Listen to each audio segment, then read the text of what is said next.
जय श्री महाकाल दोस्तों। कैसे हो आप सभी लोग। उम्मीद करता हूँ अच्छे होंगे, स्वस्थ होंगे। आज का यह वीडियो में आप सबके समक्ष एक युवक साधक का चंद्र ज्योत्सना अप्सरा साधना का सच्ची घटना लेकर आया हूँ।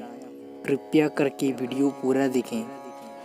यह बात थोड़ी पुरानी है लेकिन सच्ची है, कोई मनगढ़ंत कहानी नहीं है।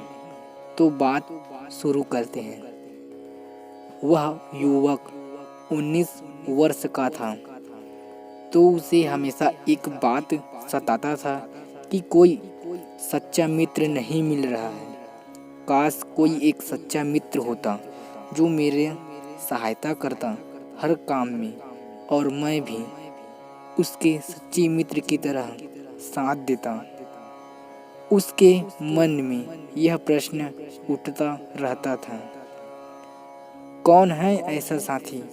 क्या मैं कभी ऐसा साथी से मिल पाऊंगा? यह प्रश्न उसके मन में बार बार ठेस पहुंचाता रहता था। एक दिन उसे एक कमरे में, उसके घर के एक कमरे से काफी पुरानी पुस्तक मिली। उसे बहुत प्राचीन पुस्तक लगा। तब उसने पुस्तक को पढ़ना चाहा और उसने उस पुस्तक में यक्षिणी और अप्सरा के बारे में पढ़ा। कुछ पन्ने पढ़ने के बाद उसे एहसास हुआ कि यह तो किसी अनुभवी के द्वारा लिखे हुए हैं, और उसे संदेह भी हो रहा था कि यह कैसे हो सकता है। तब उसने उस पुस्तक को सामान्य समझकर वहीं रख दिया। लेकिन जो उसने किताब में अप्सरा और यक्षिणी के बारे में पढ़ा हुआ था, वह बात बार बार उसे याद आ रहा था।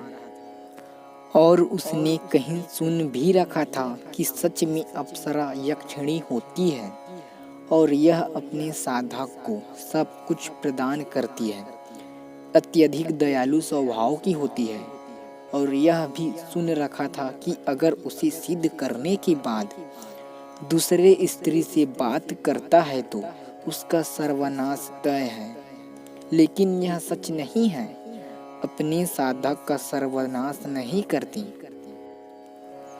फिर वह युवक ने उस पुस्तक को दोबारा पढ़ना चाहा और उस पुस्तक के कुछ पन्ने पढ़ने से उसे एक अप्सरा के बारे में पढ़ा जिसका नाम है चंद्र ज्योत्सना अप्सरा।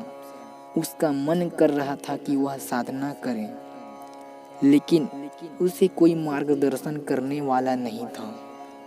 वह युवक कुछ दिन के लिए गांव चले गए और वहां अपना समय व्यतीत करने लगा।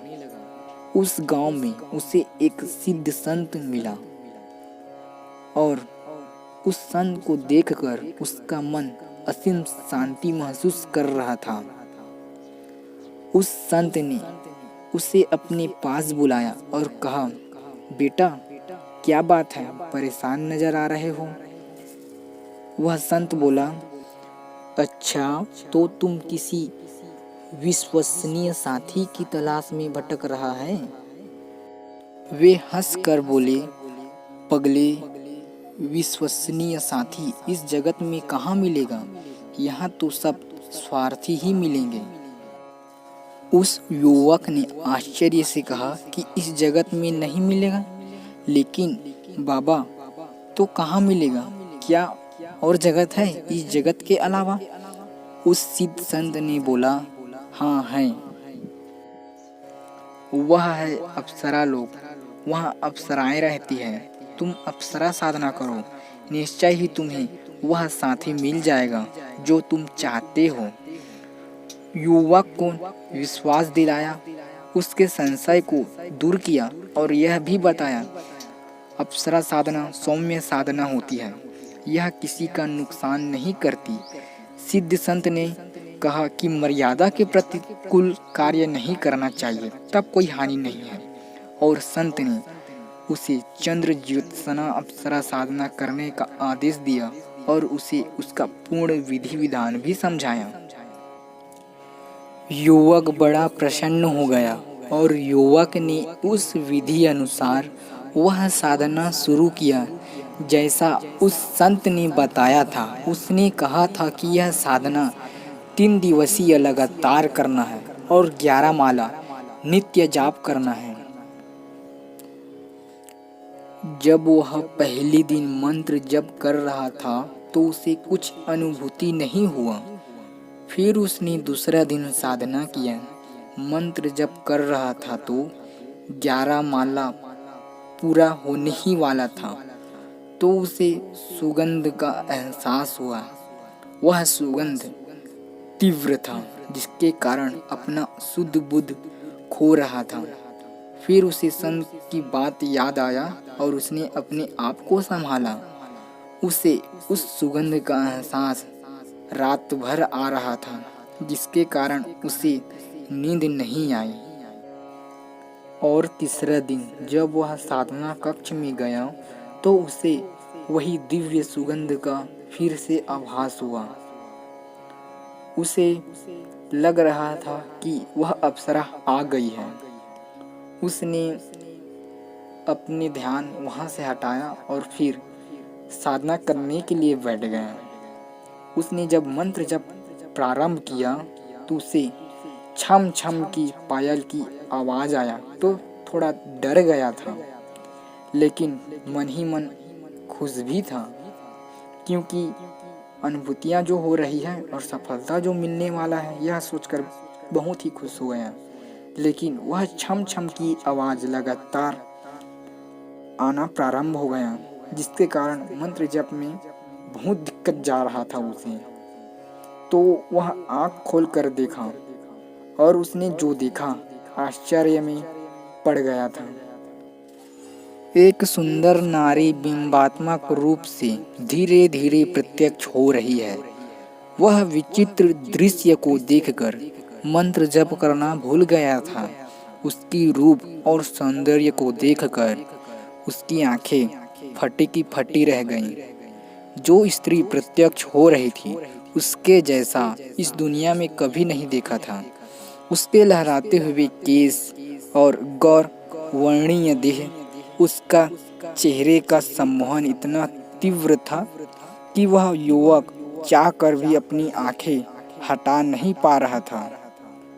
उस स्त्री का अर्थात अप्सरा को देखकर वह कल्पना नहीं कर पा रहा था कि ऐसा भी सौंदर्य अप्सरा का होता है।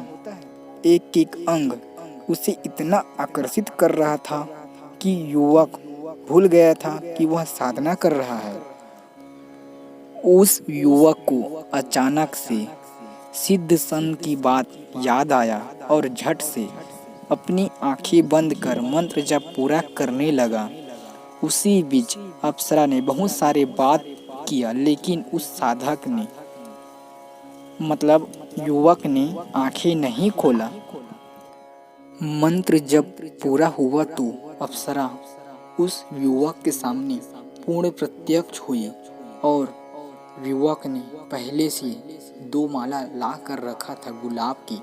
उसमें से एक माला अप्सरा के गले में डाल दिया। फिर अप्सरा दूसरी माला उस युवक के गले में डाल दिया और फिर वह युवक को वचन दिया और उस युवक को वह सच्ची मित्र मिल गया। बहुत प्रसन्न था उसे पाकर। उस अप्सरा के माध्यम से जो आनंद प्राप्त किया वह युवक ने शायद ही कोई इस जगत की स्त्री से मिल पाता। यह है उस युवक का सच्ची घटना। कई लोगों को यह घटना झूठा ही लगेगा। उसके मन में यह बात जरूर आएगा कि कैसे एक बार में सफल हो गया। कई लोग करते हैं, क्यों अनुभव नहीं होते एक बार में। उस युवक को कैसे हो गया, कैसे सफलता प्राप्त कर लिया, कैसे अप्सरा उसके सामने प्रत्यक्ष हो गया। तो मैं बता दूं, उसे एक सिद्ध संत ने करवाया था। उसके मार्गदर्शन में रहकर उसने साधना संपन्न किया था। और जो अभी के समय करते हैं ना, वह लोग मन में यह भावना रखते हैं, अप्सरा सिद्ध हो जाने के बाद यह करवाऊंगा वह करवाऊंगा, तो कहाँ से सिद्ध होगा। आप लोग अपनी भावनाओं को शुद्ध रखें, किसी प्रकार का मन में गंदी भावना न आने दें और किसी योग्य गुरु के मार्गदर्शन में रहकर ही अप्सरा साधना करें, तभी जल्दी सफलता प्राप्त होता है, वरना भटकते ही रहोगे। सफलता तुम्हें कभी नहीं मिल पाएगा।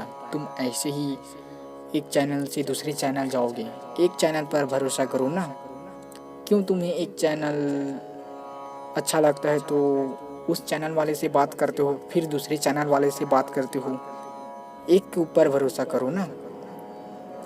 अगर आपको किसी प्रकार का कोई जानकारी चाहिए, जो नंबर आपको दिख रहे हैं उसमें मुझे मैसेज करें, मैं ज़रूर ही हृदय से आपका मदद करूँगा।